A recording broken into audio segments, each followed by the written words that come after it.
Well, good afternoon, everyone, and thanks for joining us for our daily update. Today I'm joined by Deputy Premier Darlene Compton, also the Minister of Justice and Public Safety, Tanya Mullally from EMO, and we're also pleased to have Kim Griffin from Maritime Electric to provide us with an update on their ongoing efforts. To begin, as of 2:30, this is what we know. That the morning assessments of the damage and impacts of Hurricane Fiona hit us with full force. Maritime Electric is in the midst of assessing the infrastructure damage. They're using helicopters for aerial assessment and other avenues, and Kim will provide us a further update on that. But also transportation crews and officials have been out since early this morning assessing infrastructure, and the initial assessments say that overall, our road infrastructure may have fared out a little bit better than we initially thought, but that there are considerable pockets of severe damage all across Prince Edward Island, especially around the areas that saw the tidal surge. There are currently 6 roads completely closed. Many other bridges are impassable. There are over 50 crews out working to complete their assessment. And I've asked Minister Deagle to come out tomorrow to provide an update when that assessment is complete and to include within that a pathway back that we can share with Islanders. Also within our initial assessment, we know there is considerable damage to at least 6 schools. The Department of Education and Lifelong Learning are working on contingency plans now. But for now, all schools across the province will be closed for Monday and Tuesday at least, and a further announcement will come for the remainder of the week on Tuesday morning. Minister Jamieson will provide information in the days ahead as it becomes available.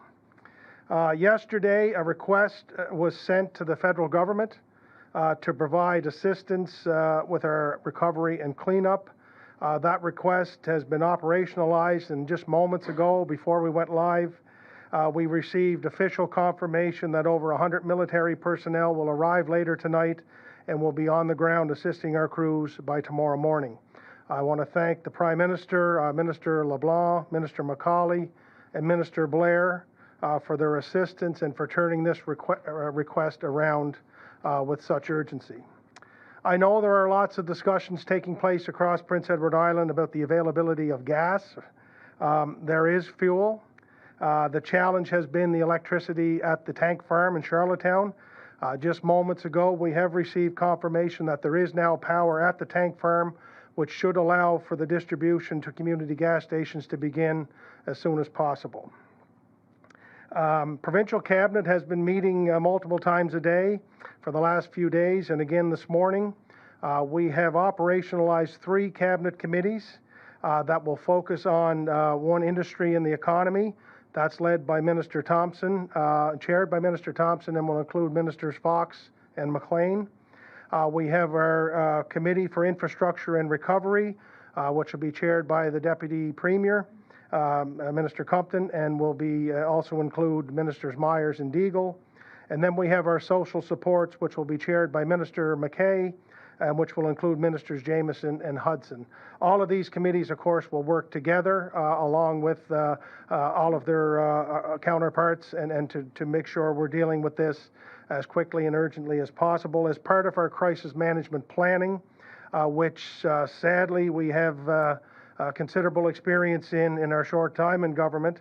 It includes plans for each department to ensure the continuity of business for government. So as we know, government needs to continue. It needs to offer critical services like healthcare, long-term care, seniors programs. We have to pay our bills and process payments. And that's part of what these cabinet committees will look at as much as other things. As part of the plan, each department has a business continuity coordinator. They're supporting our senior management, our deputy ministers, and we'll be working closely with our cabinet subcommittees, as I said, to ensure that ministerial and departmental responsibilities are prioritized as part of our overall government planning and recovery. These coordinators are meeting regularly and contingency plans are in place. And as issues and concerns are identified, we will work to deal with them as quickly as possible. Announcements on what government services will be available tomorrow and for the rest of the week will be made later today. I would like to say also that Minister Jamieson and her team are working with childcare operators and assessing the needs for emergency childcare services for our essential workers. Department is communicating with centers now to determine who and when they may be up and running, and we expect this will take some time, and much of it will be directly connected to the restoration of electricity. When we know more, we will provide more information, but it is a priority for us to ensure that essential workers have access to childcare in the coming days and to have that as soon as possible. There are over 30 reception centers now open across the province. And there is a listing available on our storm response website. We also have local radio stations who are helping us to share information as to where the locations of these centers are. In addition to that, we have received confirmation that temporary shelter services at Jack Blanchard Hall in Charlottetown have been extended for at least 2 more days. For those in need, we're happy to provide that service. I know that also connectivity and reception for cell phones has been a challenge over the last couple of days. Our telecom providers are assessing their infrastructure today as well. We anticipate with electricity coming back online when that is happening, that the issue will help to resolve itself in the coming days. We have seen and heard tremendous acts of community spirit, of neighbors helping neighbors, complete strangers, stopping in to check on people and to help them clear their driveways. I'm so pleased to hear this. This is exactly what our province is all about, the generosity, the kindness, rallying together when we need to work together. Islanders have always been known to band together, and this is one more difficult time that we need this more than ever, and so I'm just very, very pleased that this is happening. We also know that businesses, individuals, industries have been hit hard. And in the coming days, we'll be working on an urgent financial assistance package. This is only in the preliminary stages, but like I've said, our government will do whatever we can do as fast as we can do it, as long as it takes to help our province get through these challenging situations. I also, on my conversation with Dominique LeBlanc, we know that there is considerable damage to our wharf and fishing infrastructure in Prince Edward Island. That's even more magnified because those in LFA 25 are still in the final stages of their fall fishing season. So we're going to try to do everything we can to have that season complete as safely as possible. And the federal government, with the kind offering of Prime Minister Trudeau, along with Dominique LeBlanc and Minister Macaulay, said that they will put together an urgent plan with the finances required to get our wharves rebuilt as fast as possible, and they know that is a priority, and they will be working with our government and other governments in the Atlantic region to make that announcement as soon as possible. Also, if you have a friend or a family member or a neighbor that you have not heard from at this point, I think I would like to say that you should find someone to physically go check on them if you haven't done that already. Work with local law enforcement as well, but we just want to make sure all of our family and friends and neighbors are fully accounted for. We've also, as I've said, the experience we have in this that I wish all Islanders didn't have, we've come to learn that in crisis, in the early stages of crisis, we know there are many more questions than there are answers. I want to tell Islanders that we have an army of people working to address the many challenges we face, and I know there are many, and we're working hard to find those answers, and we will keep our lines of communication open through avenues like this and others to make sure Islanders are as informed as possible and to help provide as many answers as we can in these times. One thing we know is that the magnitude and the severity of the damage is beyond anything that we've seen in our province's history. Efforts are underway and have already begun to clean up, but this will take a Herculean effort by thousands of people over the coming days and weeks. And as I say, it will take time. I urge Islanders to practice as much understanding and patience and kindness as we can. I know we live in a world where we can just sideswipe and have things dropped off at our door, but the effort that's going to take place, that's going to be needed to take place to clean up this province and to get it back operational is not something that's going to be done quickly. So I would again ask for your patience and understanding and kindness. And finally, before I turn it over to the Deputy Premier, I'd just like to say that our daily lives again have been uprooted here. But with that patience and understanding and that spirit of community that Islanders are known for, we can work our way through this. We will work our way through this together. And I just urge that patience and kindness in the days ahead. So thank you very much. And Darlene? Thank you very much, Premier. Good afternoon, everyone. Looking outside at this beautiful day, it's really hard to believe that a hurricane passed through the island and devastated so much property.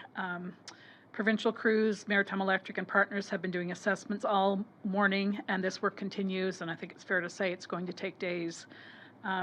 Transportation and private contractors are clearing roads. That's a first priority so that Maritime Electric crews can get the poles fixed and restore power. And I'll just add a little codicil to that we've got private contractors and transportation doing that work, but as lines become live again, we have to have Maritime Electric crews with them to ensure that everyone remains safe. So please remember that and be patient. Every conversation that I've had with Minister Blair, I've stressed to him and made him aware that we're going to need help. And last night I sent him our first letter requesting federal assistance. What I looked for were resources to help us clear the roads. And as the Premier mentioned, we have over 100 personnel, military personnel, arriving this evening and will be on the ground tomorrow. I'm assured by our Maritime Electric partners that they have made plans to resource up. I also want to reiterate that if they need more assistance, that we will offer that assistance to them, anything that we have that can help. Tanya will speak to these more broadly, but I know what I've seen myself in my own area, that trees are down everywhere. Power is out for the majority of us. There have been some fires. The Stanhope Golf Course clubhouse is gone. There have been some structure fires and some related to generator use. Our healthcare facilities are operating, but some appointments may be impacted. As the Premier mentioned, our school system is impacted and there will be no school. We will be closed for Monday and Tuesday with further announcements to follow. Our government buildings are being assessed, but it's safe to say that most of the civil service will have to work from home as best as possible. We will have additional information soon on that. I've been advised that the Court of Appeal, the Supreme Court, and the Provincial Court, all three have cancelled hearing matters on Monday, and further updates will be provided soon. Municipalities and local authorities have been doing a great job opening up reception centers and keeping us informed so that we can keep you informed. If anyone is unsure, please reach out to them. I know it's nice out there now, and I've witnessed it coming into town today. There are many people out cleaning up their own properties. We are working on plans for disposal for all of that debris, and just some helpful things that you can do to help us would be to keep debris away from the curb at least 10 feet, to keep it away from power lines and poles or anything that could get in the way of the crews or Maritime Electric. If you are operating any equipment as part of your own cleanup efforts or helping someone else out, please make sure that you exercise great care. And now, before I turn it over to Tanya, I want to say to Islanders, thank you. Thank you for taking this seriously. Thank you for looking out for one another. It's times like these that we see how we rally together, and the countless stories that I've been hearing from Islanders about helping one another out. It shows me that we can get through anything together. So thank you very much. Invite people to your home. If you've got a generator, help them maybe with stuff in their freezer that you can help them preserve. If they need a shower or power, anything up, please reach out to one another, and as Islanders, we'll get through this together. Now I'll turn it over to Tanya.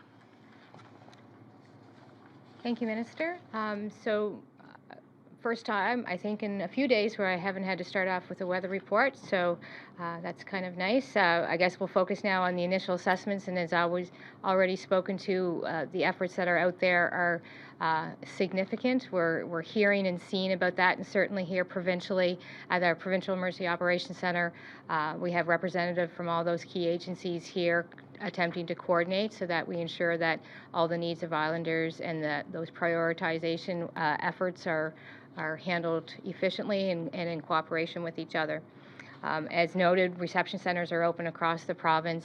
Certainly encourage you to reach to your municipality to determine like when they're open, if they have specific hours, so that you don't show up in case they're closed for a particular period of time. And certainly noting that some of these centers may have to modify their operations in case they didn't have power. The damage reporting tool that we had mentioned to you a couple of days ago is operating today.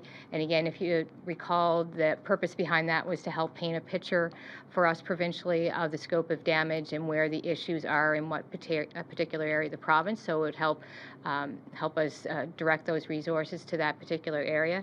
So it's holding up well. We've had approximately 116 people submit in reports to us, and it's already painting that picture of what the need is and where the damage is. So we appreciate that, and all the photos that's being posted up online. I've created a special folder that I'm holding all those pictures in so that we have details for that. So noting we are only day one, 24 hours in, it seems more like a bit of a lifetime already, but then the days are going to be longer. It's going to continue for several more, and as the Premier said, we certainly need your patience to help us get through that. We talked a little bit about disaster financial assistance and that online reporting tool and kind of what do islanders need to do today as you're working on your cleanup. First off, as our minister here spoke, is to make sure that you're safe doing so. So when you're operating all those tools that you're doing that with safety in mind. The other piece is around what's next on that, and what we want you to encourage you to do is please reach out to your insurance agency. Make sure that they are aware that you have damage, inquire with them what coverage you have. You should also be taking photos, video, and holding on to those in case a claim is needed. They'd be looking for that, so that'd be really important activities to do so you can document all those efforts so that you don't have to go by memory when you actually get to a point of submitting a claim. We do want to encourage people to, as much as possible, please stay home or as close to home as possible. Not only for the emergency response, who are out on the roads trying to clear roads and respond to emergencies, but also with the fuels, without power and the inability to access fuel completely. We don't want you filling up your gas tanks to drive around and look at damage when we really need to be prioritizing those fuel for emergency response and essential services. So if you can just stick close to home for the next couple of days, if I could ask that. So certainly our priority is to those crews, the restoration efforts, and I anticipate over the next couple of days you're going to see a lot of those on the roads around your neighborhoods. Just a little bit on generators and kind of safe practice. As again, it's a beautiful day outside. Hopefully that people don't need to use generators. It's warm enough, so you shouldn't need it for heat, but I appreciate that people are using generators. So just make sure that if you're using those portable generators, that you're using them outside. They should not be operated inside under any circumstances because of the risk of carbon monoxide. And of course, in the evening, you should not be leaving your candles unattended. If you're using those, hopefully you have battery-operated candles to operate if you need that. Most of all, I just really want to thank everybody. It's been a challenging number of days for us here, but I can only appreciate the challenges that you're facing. I personally haven't been home in a couple of days. I'm hoping that I might manage that way tonight. I'm not even sure if my roads are cleared off yet to make that way. So I just really appreciate all the efforts and all the kind words that we've been getting, emails and texts and notes from people all across the country, actually, indicating that they're thinking of us and supportive of us. So I really appreciate that. I'm going to now turn it over to Kim to talk about Maritime Electric. Thank you. Good afternoon, everyone. This is new for me. I'm not even sure where to look, so do I look here? Okay, thank you. I apologize. Thank you, Premier and Deputy Premier, for inviting Maritime Electric to give an update. We appreciate that. I guess I'll start by saying that I've been overwhelmed by the incredible behind-the-scenes work from across the province and the departments and the work that's happening to get people safe and get us ready. We have 100% support from the province and personnel to help us do the work that we need to do, so I would like to thank you for that very much. In terms of the team here at EMO, it's just been an excellent round-the-clock working relationship trying to get things back in order. So as was mentioned, and as many people know, it's been a devastating storm for us all across Prince Edward Island. We have almost all of our customers were without power, about 92% of them. We were able to start to get a small pocket on today of about 1,000 customers in the downtown area that feeds the Irving Gas as well as the QEH. But that being said, that just happened. And if you asked me that this morning, we are still assessing today and tomorrow. So for us, Monday and Tuesday is full assessment. We are not even halfway through of our assessment across Prince Edward Island. We had our crews out at 6:30 this morning.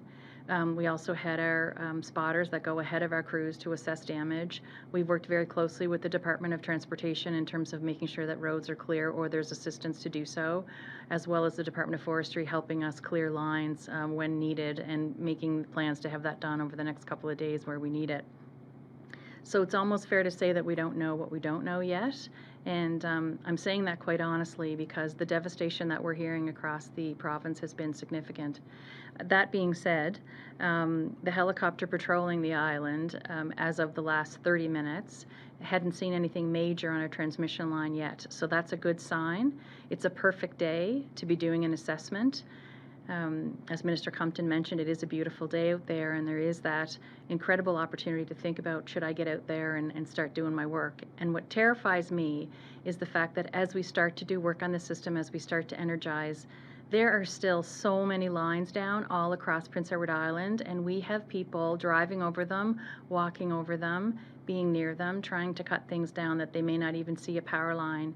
And I'm terrified that something's going to happen and hurt somebody. So please be very careful. I know you want to get out. I understand that. But our crews are pleading with us to make sure that we help you understand how dangerous it can be. In terms of our initial assessment right now, we have over 300 poles that are down across Prince Edward Island, and we're not complete with our assessment yet. I'm not sure about transmission or towers, as I had mentioned, so we're just in that stage now. When the helicopter comes in, we'll have an aerial report tonight. Our team is meeting every 4 hours throughout the day, and I'm committing to you that we will update you every 24 hours of our updates and assessment and restoration efforts. I do want to share with people, though, that we could be into many days, and we don't know because we don't have the full assessment of the damage yet. I do want to assure you that our contact center is open 24/7 as well. You can call us at 1-800-670-1012 if you need to talk to anyone 24 hours a day, ask questions about generator safety, as Tanya had mentioned, any questions that you may have about from a safety perspective, information about if things in your fridge are going to go bad, those kind of questions. There's people there to help you, as well as we have it online, but we understand that there's been mobile issues as well as bandwidth issues. So if you have a ground line or your mobile line, you can certainly use that to phone us, and we're there. So I think that's everything I had to say. We've had over 4,500 phone calls from Islanders at our contact center. People have been extremely kind, much like everyone has already mentioned, and really proud of the fact that Islanders have been really good to each other and offering to help our crews. And we've had more people with chainsaws than I've seen in a long time. So just hold tight. But I guess the other thing is that we are here to look after each other, not only at this table, but all across P.E.I. So we just want to thank you, and we're happy to give updates as needed, whatever you need. Well, thank you very much, Kim, Tanya, Minister. We will now open up the phone lines to some questions from our friends in the media. So before we get started, I'd just like to remind everyone to please have their phones on mute. I'll call on you, and then you can unmute yourself. If you're unable to do that, please step into a room that's a little bit quieter. So we'll start now with Steve Bruce from CBC. Hi to you all. A question for Kim, first of all. I mean, given the assessment that you have done so far, can you give any more of a timeline in terms of, when the average household will see their power back on, how long it'll be before everyone is complete? Yeah, that's a great question, and I would be misleading if I gave you an answer. Right now, we have some pockets into Charlottetown and east and west in P.E.I. where we have line crews. So Islanders may see line crews in certain areas working on our distribution lines. So our focus for restoration right now is transmission, so that aerial view, and then we're having crews and personnel deployed to our substations all across Prince Edward Island to make sure that things are okay there. And when we get that clear, what we're doing, if you see crews who say, yeah, things are going pretty good here locally in my community tonight, well, that's because they're getting the system ready so that when we can energize, that it's safe to do so. So I think it's going to have to be a day-to-day update. I apologize, but we don't have the assessment completed yet. And in terms of just prioritizing, when you're dealing with the whole island, how are you going to make those decisions about, where to go first, who gets their power back on first? Yeah, very fair question. I mean, so in terms of the assessment that we put into place, so once we have our assessment completed by tomorrow, so we'll have a lot of information today. So for example, if big pockets of transmission are okay all across the island, we'll be going after the biggest numbers and essential services first. So we'll be focusing on hospitals, fire halls, police stations, making sure, as well as with the cell towers as well, making sure what we understand right now is on generator power, they're okay. But for us, it'll be all about making sure that we prioritize essential services first. Thanks so much. And just a question for, I guess, the Premier and Tanya, perhaps. In terms of the telecommunications problems people have been having, not being able to access cellular data, to make calls. I mean, did you see this problem coming when you saw the forecast with this storm? And what role does the province play in trying to improve things now? Look, I mean, we've been talking to the telecom providers. I know that their systems themselves are running on generators as well as we wait for power. So we assume that's a certain component of that. They have reached out and offered more data to Islanders yesterday because of some of the challenges. But in terms of, any foreplanning in that regard, it's, something that, I think we prioritize many things along the way. And we will continue to talk to the telecom providers. But I think as power comes more available, like I can just know myself, today the service is better than it was yesterday. And as I say, that probably stems from the telecom providers working to provide more data, et cetera. But we also realize that when everybody's home with nothing to do with the power out, they try to access their phone, and the data usage is probably higher than it's ever been. So, these are just challenges that we'll continue to try to deal with. But Tanya? I don't know if I have much more to add. You asked if we seen this coming, or I think if you recall, just prior to Fiona's arrival, our words were, prepare for the worst, and this is kind of our worst. And so now we're just trying to work at trying to get all those things back to that new normal for us. But it will take time. It is usage. It is, we haven't heard any reports at this time from those telecommunication folks in regards to any damage to those sites. Right now, it's just they're running on generator or they're running on battery. Once they have that ability to have kind of permanent power, then, and maybe as people are getting back into things might actually normalize a little bit. So it might not have anything to do with any damage. So again, it's just going to take some time to get through that. Okay, thanks so much to you all. Tony Davis, CBC.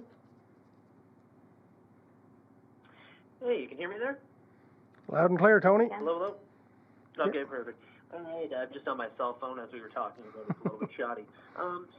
We've seen damage at, I know Islanders have been asked to stay off the road so debris can be cleared, things like that. What advice do you have for those Islanders who might need fuel to power generators, who may have lost, food and need to go to the grocery store? Yeah, well, I mean, obviously, there are essential things that you will need to move out and about with. And I think what islanders, me included, we have encountered is that you don't know what a road situation is until you travel down that road. But most roads, as Kim and others have suggested, have been impacted in some way, shape, or form. So there's trees blocking them and wires and things like that. So, our encouragement to keep people home has been to, allow as much freedom as we can for our crews to make the assessments they have to make and to get to work. But I also know in reality that not everyone has heeded that advice. I know yesterday when we completed our briefing and I tried to make my way home, that it was about 50 minutes to get out of Charlottetown. I mean, there was thousands of cars and there's no traffic lights. So, I mean, I'm not sure what everyone needed to be out and about for. I wish I could have stayed home, but we needed to be here. And look, we're asking people to use some common sense. If you have to get out to get food, obviously that's a trip you'll have to make. Some of the grocery stores are getting open now, so that will help. Some of our community stores have some generators, obviously you have to get out for essentials. But if you don't need to move around, as Tanya and Kim and Minister Compton have said, we would just encourage you to stay as close to home as possible to allow our workers to get as much work done as possible. Okay, now obviously we've heard a lot about Maritime Electric, but there's also an electric utility in Summerside. Any updates from the province at all on how people in Summerside are handling things? So I can probably offer a little bit. I don't have firm details. I know that our EMO staff were reaching to Summerside to get an assessment on the kind of the state of the situation up in Summerside. I have heard some informal reports that they have some power. I don't know if they have complete power, but some of those, I think the grocery store, one of the superstore, I think, was fully operational. So that tells me that they do have power up there. Just one more follow-up there.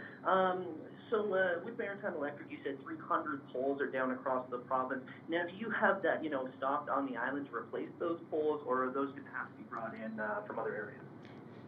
Yeah, so when I mentioned the 300 poles, that was our assessment as of within the last hour or so before we started chatting. So a couple of things. We had pre-ordered poles before Fiona hit. But we also had 3 truckloads arrive today, and we have more coming if needed. So in terms of the having supplies on the pole side, we feel that we have enough right now, but we certainly have access. We also have access to, other crews that are en route now for the next day or two that are coming too, and they'll also have supplies if we need them. Okay, thank you very much. You're welcome. Gabrielle Cremant, Radio-Canada. Hi, good afternoon. Maybe my question will be for the Premier.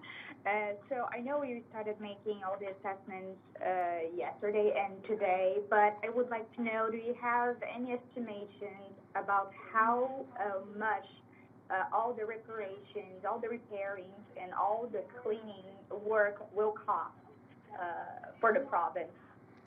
I don't. I said yesterday that we're operating under the assumption that it will be multi-millions. Nothing has changed my view from information that I've learned. It's probably gone higher than that. I think when this is all said and done, when we talk about, rebuilding wharves and doing all the things we need to do, that this will be probably the biggest recovery project that we've ever had to deal with. And what the final number will be, I don't know, but I expect it will be significant. Okay. So another question about the recovery that you were mentioned. I talked to the mayor of Charlottetown this morning, Philip Brown, and he was saying that the city needs help because there's a lot of cleaning work to do. So what kind of help the province could offer to the municipalities in general right now? I don't know if there will be any funds that will be offered to the municipalities at this point. Yeah, and look, that's a great question. And when we look at the cleanup of Prince Edward Island. That includes all of our municipalities, of course. So obviously with our transportation infrastructure crews and others, we'll try to work and coordinate that recovery with all municipalities as soon as possible. In terms of financing and cost, I talked with the Mayor of Summerside yesterday, and I've offered to him, and I would make the same offer to Mayor Brown and other mayors of municipalities that, we will be there to help. We will work with our federal government to help offer financial assistance packages, so that should not be any kind of hindrance to getting the work done. We can get the work done, and we can pay the bill when it comes, and we'll be glad to do our part along with others to do that. Okay, maybe my last question would be about, because I know some communities, a few communities in Nova Scotia, they declared the state of emergency there. So we don't have that yet here on P.E.I. So I would like to know why you didn't declare state of emergency after Fiona here on Prince Edward Island. Sure, and this is a question we answered yesterday in the briefing, but I would go again to Tanya. But essentially, everything that we need the authority to do, we have under the Emergency Measures Act in terms of initiating the conversations like we've done for assistance, for funding. We've already done that. I think a state of emergency in the United States is different than it is for us here, to engage some of the other funding mechanisms in the United States, you need to declare that state of emergency. I'm not quite familiar with what the Municipal Act is in Nova Scotia or why those communities would have done that and for what reason. But Tanya, do you want to again explain what our legislation allows us to do here? Sure. So a state of emergency, again, to clarify, is the purpose is to get authority to do something that we don't already have authority to do within our current legislation or regulation. So I think the example I gave yesterday was to set prices or to ration food. Those would be examples that we don't have authority to do that currently. We don't have the ability to tell, Superstore or Loblaws or any of those people to say only sell 1 liter of milk at a time. But if that's what we needed to do to fix a problem, we would need to declare a state of emergency in order to do that. I do believe in Port aux Basques, Newfoundland, they created or did their state of local emergency. So that's at a municipal level. There is no provincial state of emergency in Nova Scotia. They have declared state of locals, and that's what a municipality does. And under using the same authorities and the same purpose. I do believe Port aux Basques, Newfoundland did it to issue a mandatory evacuation. We're basically forcing people from their homes. We don't have authority to do that. And I do believe in Nova Scotia they declared the state in order to fix prices so that there wouldn't be any price gouging by any type of retailers or even business operators. Gabrielle, as I said yesterday, this is an emergency, and we're dealing with it as such, and we're putting every resource we can into it, and we have all of the authorities that we need at this time. But as we would with any other crisis we faced, we will evaluate that daily and to see what else needs to be done. Thank you very much. Merci, thank you. Jeff Moore, CTV. All right, so my colleagues have hit pretty much anything, so I just wanted to ask one specific question to Maritime Electric. How many crews are on the island right now of electric crews, and how many more are coming? Okay, so right now we have 69 crews on the road right now. We also have multiple spotters that go ahead, and as well as we have surveyors and supervisory personnel. And by Wednesday, we will have 107, which is double what we had for Hurricane Dorian, post-tropical storm Dorian. Thank you. Welcome. You're welcome. Thank you. Alison Jenkins, Guardian. Hello, thank you everyone for working and being available to us at this time.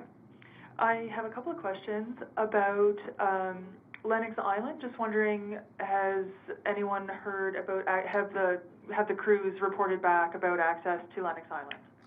Minister Deagle informed me last night that the access to Lennox Island through the bridge is open, and so that's very much a positive. And I think his crews were going up to do a full assessment as part of our overall infrastructure assessment. But everything that we've heard so far is that at the Lennox Island First Nation is acceptable or is open entrance, and we are hoping that everyone is well up there, as we wish for all islanders.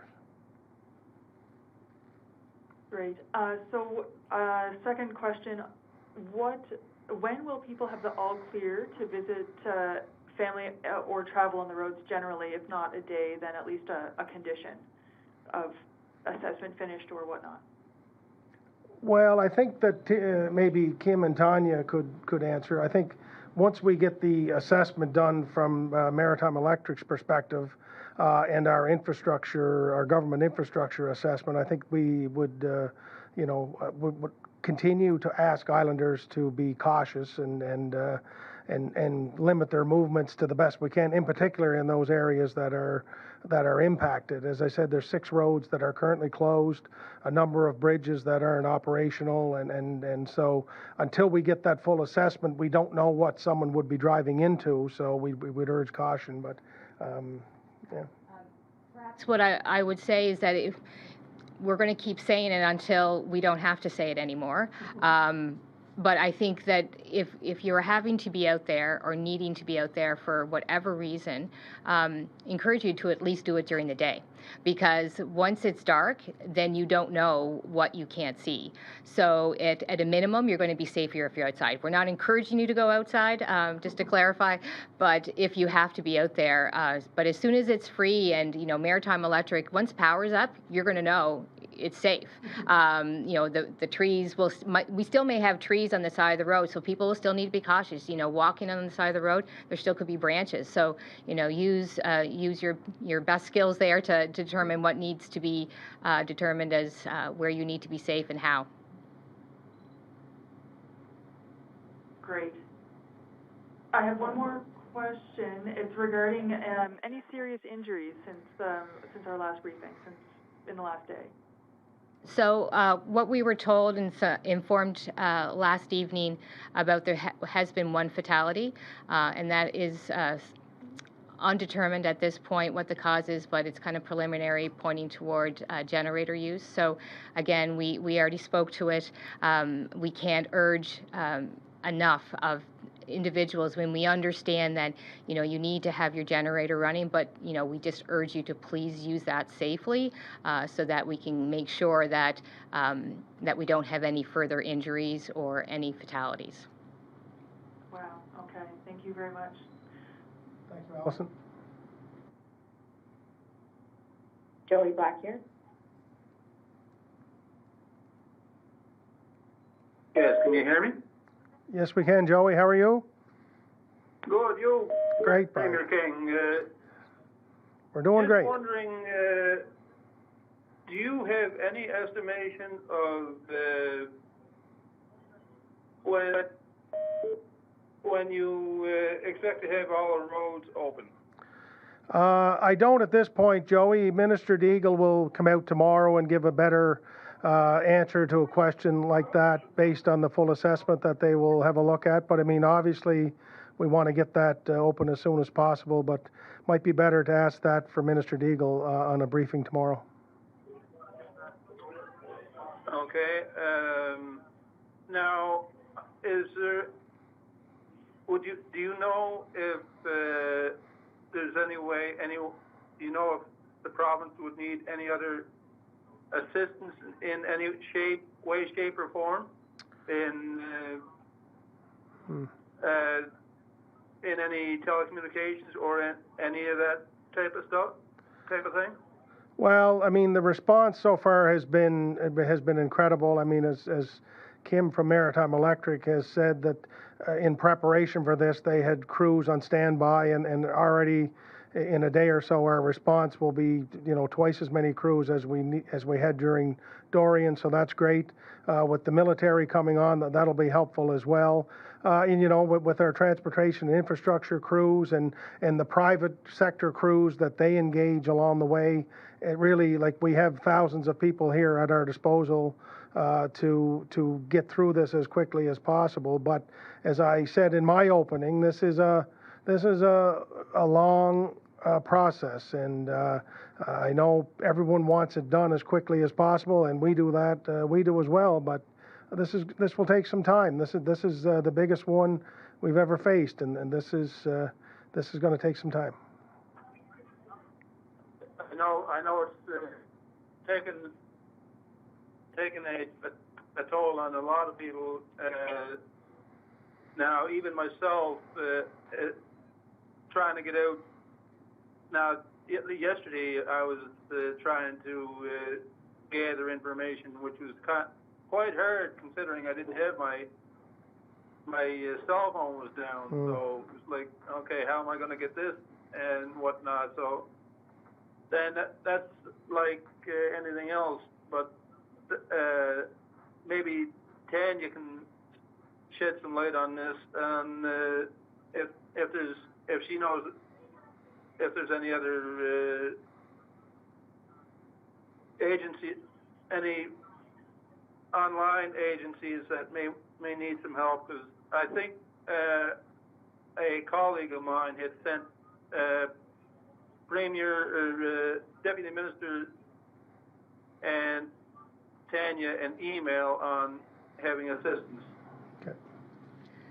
So, go ahead, I'm not sure of the specific agency that you're referencing to, but I can assure you that we've gotten several. So I've spent most of my day today trying to reach out to those folks and kind of just understand what their capabilities are, what can they offer to Islanders, and then we can figure out, how long their timelines. A lot of these resources are coming from out of province, and the time to kind of ramp up and get here. But we also want to make sure, when we talk about emergency management, we really urge that people don't do what we call self-deploy.